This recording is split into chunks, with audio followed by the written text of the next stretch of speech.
galerinha aí do sexto ano. Vamos para mais uma aula de geografia com o professor Wanderson. Hoje faremos a correção do exercício que eu passei na última aula, no dia 20. Foi uma revisão da unidade 3 e vamos iniciar aí estou fazendo esse vídeo para a gente fazer essa correção, beleza? Então vamos lá. Pessoal, olha só, em algumas questões eu não farei a leitura de todo o enunciado da questão. Por quê? Porque por preocupação de o vídeo não ficar muito extenso. Então eu vou direto à pergunta, como nessa questão da número 1 aqui. Essa questão número 1 fala dos agentes do relevo que atuam aí na formação do relevo. Então, quais são os dois agentes? Agentes internos e os agentes externos. Então, são os dois elementos aí que atuam na formação. Então, tá assim, ó. Isso é o enunciado. Então, a pergunta é a seguinte: podemos considerar agentes internos e agentes externos, respectivamente. Quando usa a palavra respectivamente significa na ordem indicada. Então, nesse caso, nessa questão, vocês precisam marcar a questão que cita primeiro o agente interno e depois um agente externo. Então, isso aí poderia até causar um pouco de confusão ao aluno. Então, mas a resposta certa aqui vai ser a letra A. Por quê? Porque o tectonismo é um agente interno. Erosão eólica, que é a erosão dos ventos, é um agente externo. Observem que está exatamente na mesma ordem, a ordem indicada aí no enunciado, na pergunta. Então, a resposta certa é o tectonismo, que é o movimento das placas, né? E, no caso, a erosão eólica. Na segunda questão, entre os elementos abaixo apresentados, não é um agente de formação do relevo. Então, a resposta certa aqui vai ser a letra A, porque é a única alternativa que não é um agente de formação. Por quê? Porque a paisagem, ou qual é a ação da paisagem? Vamos colocar assim. A paisagem ela não realiza nenhuma ação que possa transformar o relevo, mas os outros elementos, como no caso aí, a água, o vento, os seres vivos e os eventos climáticos, todos esses realizam uma atuação de transformação, eles atuam no relevo. A única alternativa que não realiza essa formação é a paisagem, porque vocês sabem, estudando no capítulo anterior, que a paisagem é tudo aquilo que a vista abarca, tudo aquilo que a sua vista alcança. Então, paisagem é a única alternativa aí que não é um agente formador do relevo. Questão 3. A ação das águas correntes dos rios. Isso aí está se referindo à erosão fluvial. Erosão fluvial, que é a erosão dos rios. Lembrando que erosão acelerada é erosão por parte dos seres vivos, erosão glacial do gelo, erosão eólica dos ventos, fluvial dos rios e pluvial das chuvas. Agora a questão 4.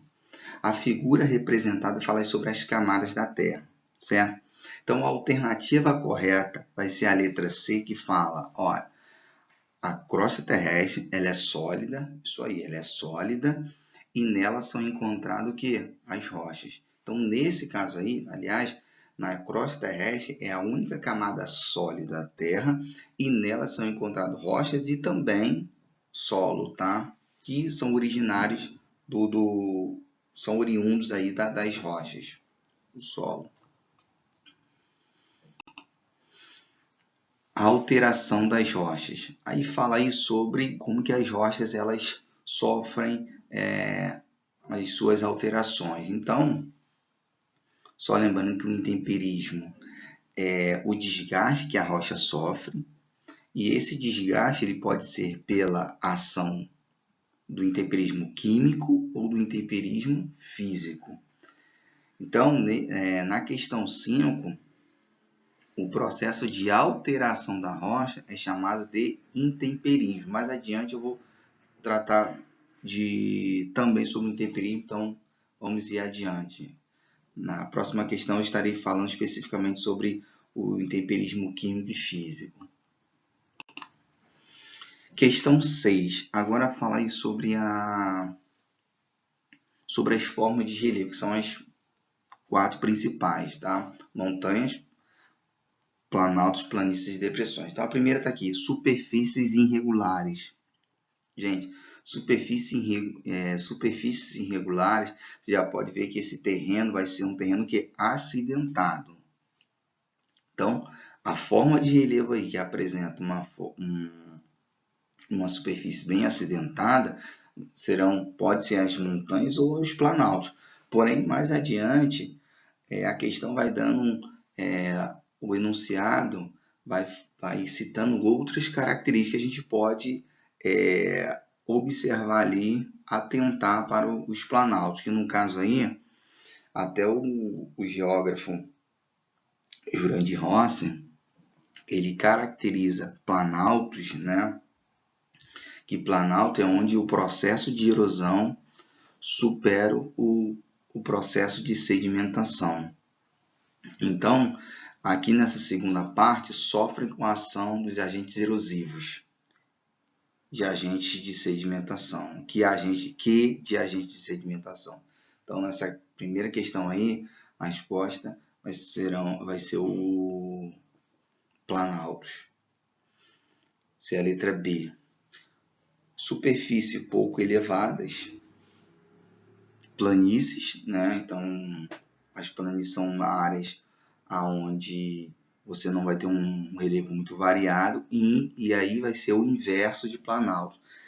Por quê? Porque nas planícies o processo de sedimentação vão superar o processo de erosão. Então você tem mais sedimentação do que erosão. Na primeira aí, relevos de maior altitude, então fica bem característico, vai ser montanhas, né? Resultado aí da atividade das placas tectônicas. E por último, depressões, que são áreas mais baixas que o relevo à sua volta. Então aquele terreno, se você está em um terreno e esse terreno, ao entorno desse terreno, você tem outro relevo mais alto, ali é uma área de depressão. De que maneira o estudo auxilia no desenvolvimento das atividades econômicas? Então, o estudo ele é importante para as atividades econômicas, tá? Porque através de um estudo você pode avaliar a possibilidade de uma construção na superfície. Então, através do estudo, é possível você notar se aquele terreno tem condições de suportar, por exemplo, uma edificação, a construção de uma estrada, a construção de uma ponte, a construção de uma casa. Então, por isso que é importante o estudo, né, para auxiliar a avaliação, o desenvolvimento das atividades humanas.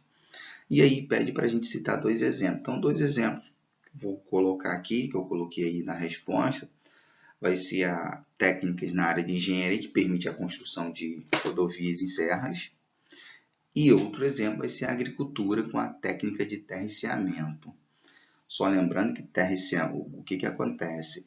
Essa técnica de terraceamento é para evitar erosão, porque o que provoca a erosão no terreno é a velocidade da água.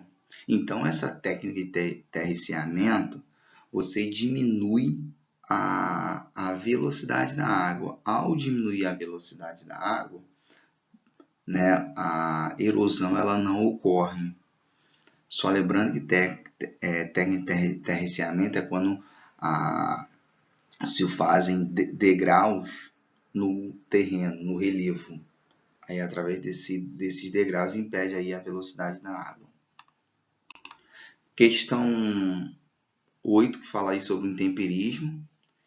em regiões de clima seco e chuvoso. Então, o intemperismo físico ele atua mais em clima seco, porque ali você tem uma variação da temperatura, né, que causa a fragmentação da rocha.